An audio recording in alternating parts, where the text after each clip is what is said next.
folks, Nick here with Nick's Hard Rock CD album review. Hope everyone's doing well. Now, the album we're going to look at today is Motley Crue's seventh album called Generation Swine. Now, this was released in June of 1997. Now, I'll just read out the song titles. We've got Find Myself, Afraid, Flush, Generation Swine, Confessions, Beauty, Glitter, Anybody Out There, Let Us Pray, Rocket Ship, A Rat Like Me, Shout the Devil 97, and Brandon. Yeah, so this was their seventh album, and this was the return of Vince Neil. Now, Vince Neil left the band in 1992. He got thrown out, or he left by himself. No one knows the real story, but he left anyway to pursue a solo career. Now, in regards to this album, the record company really fought hard for the band to get back with Vince and patch things up, because their previous album they had a new singer in called John Corabi, and now he did an album with them, and I've got their album. And I'll do a review of that, and it is a great album. It's just the record company didn't like it. Well, they didn't think it was worthy, which is a shame because it was a fantastic album. So the record company and the management were just pushing the band to set aside their differences and get Vince back. So speak of the band, we've got Vince Neil, lead vocals, Tommy Lee, drums, Mick Mars, lead guitar, and Nicky Six, the bass. Now, speaking of the previous album and the previous singer, John Corabi actually wrote a lot of the material on this album. But things didn't work out, and as I said, they wanted Vince Neil back, so he left the band very frustrated, and obviously felt a lot of pressure because they wanted Vince Neil to come back anyway. Now, this album is very different from other Motley Crue albums. I've got to stress this. It is really different. As I said, it was released in 1997.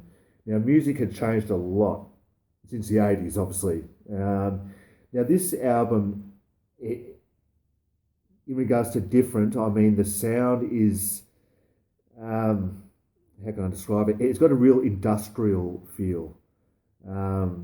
It's still got the elements of the hard rock and slight heavy metal, but it's got a real industrial feel, and you can, and even the sound effects, the loops and everything they use on this recording has that industrial vibe. Now, when I mean industrial, I mean industrial metal acts like Nine Inch Nails, Marilyn Manson, Korn, Limp Bizkit, a little bit of that. So obviously the boys here were trying to stay relevant in the 90s, because the previous album didn't exactly set the world on fire. So they knew they had to try and stay relevant, so they incorporated a lot of the industrial sounds. And even Mick Mars, the guitarist, he was actually struggling. Well, not struggling, but he found it different to record this album, because he was recording, say, he was recording a guitar riff that was going through a synthesizer and then coming out through the amp. So they were doing all this new stuff that they'd never done before. So it took a lot of getting used to for the band. Now, in regards to, look, this album did go gold. It received a gold certification, so 500,000 copies sold, but that was nothing compared to the previous albums that they'd done with Vince Neil. Double platinum, multi-platinum albums. As I said, it's a different era. Look, in regards to this album, it went fourth on the American Billboard 200 charts. That's not bad. That's pretty good. Number 10 on the Canadian charts. Here in Australia, it went number 34, and over in the UK went number 80. I should actually mention it went number 9 on the Japanese charts. So that's a bit of a didn't see that one, but number 9, so that's pretty good. Look, as I said, in regards to trying out the new sounds, even though would have been a lot of Motley Crue a lot of Motley Crue fans that would have turned their back on this and maybe thrown it away, but you have to give the band credit for trying something new. They could have stuck with the old formula of the songs like off the Dr. Feelgood album and all that, but as I said, just wasn't relevant for this era, for this decade, the 90s. So you've got to give them credit, even though a lot of the reviews were very mediocre about this album. You've got to give them credit. Now, my favourite tracks, the first one, Afraid, that was actually a single. They released that as a single. It's just got a really good chorus. It sort of harks back to the bit of the old Motley Crue songs. Another one called Flush, which is the same thing, great chorus. Now, there's one song called Beauty. Now, this has got a real industrial vibe to it. It's got a dark vibe, but it has got such a groove to it. It's unreal, and it's a duet between Vince Neil on lead vocals and Tommy Lee drums. So they're both taking turns singing, but it's just got this great groove. And it's got this. You can see that you can feel the brooding darkness of that song. Another song called Glitter, which is sort of a ballad. It's like a ballad, but as I said, it's not your normal 80s hard rock ballads. It's got different sound effects and industrial sound effects. So it's a nice song actually. Very very atmospheric. Got keyboards in it and it's got great effects on the guitar. There's another maybe a bit better picture of the boys there.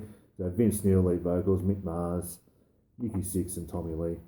Now another song called Rocket Ship, which was actually Nikki Sixx wrote it and he performed it.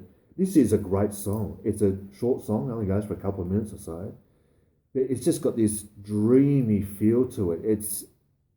And Nikki Sixx actually dedicated this song to his wife, but it said he doesn't lead vocals, but it's just got this atmospheric, dreamy sound to it. And it's a shame that it wasn't a longer song. It's a really good song. It's got the acoustic guitar and keyboards on it, and it's really good. Now, the classic Motley Crue sound comes through on the song A Rat Like Me. That's just full of attitude. The classic attitude of Motley Crue. And another song called Shout the Devil. Now, this was actually released off their second album back in the 82 or 83, somewhere around then, 83 I think, anyway. So that they first released that song back in 83. Now they've actually done an updated version. So the same lyrics, same sound, but just updated it and it sounds marvellous. It's got a really cool groove to it, a really great vibe to it. And as much as the original Shout the Devil song is great, and we all know it, well, Motley Crue fans would know it, this re-recording of it really adds some spark to it. It's really good, actually.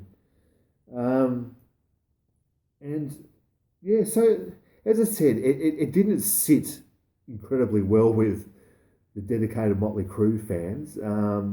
First time I heard this album, it took a lot to get used to. It was like, whoa, gee, what is this?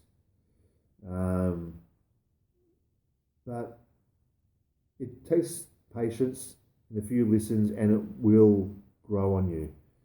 As I said, if you're expecting their past work, like Shout the Devil or Girls, Girls, Girls or Dr. Feelgood, those albums, you're not really going to find it. You're not going to find it, really. But as I said, this is 1997. Things have changed a lot. I must admit, there is one song called Brandon. Now, Tommy Lee wrote this song and he played it on the piano. And it's dedicated to his son. But no disrespect to Tommy Lee and no disrespect to his son, but this song just doesn't it's a nice song. It's a nice song, but it just doesn't suit this album. I'm sorry, it doesn't suit it. I know it's dedicated to his son, and that's special. I know that, but it just seems so out of place on this album. And speaking of placement on an album, the song "Let Us Pray" that really should have been put on the previous album with John Corabi. Now he obviously co-wrote that. I checked the credits. He co-wrote that, but that just really would have fitted on the previous album. It's got that heaviness and that darkness that was on that prevailed on the last album. But look, I don't mind this album. I don't mind it at all. I would give this album a 7 out of 10. Actually, I'll give it a 7.5 out of 10. It's good that the boys branched out and did something different. So it's not a bad album. It's not like Dr. Feelgood, but it's not a bad album. So there we go. Motley Crue's Generation Swine album, released in June of 1997. And so thank you for your support, and I hope everyone's doing well. And I'll see you next time with another album review. Thanks again. Bye bye.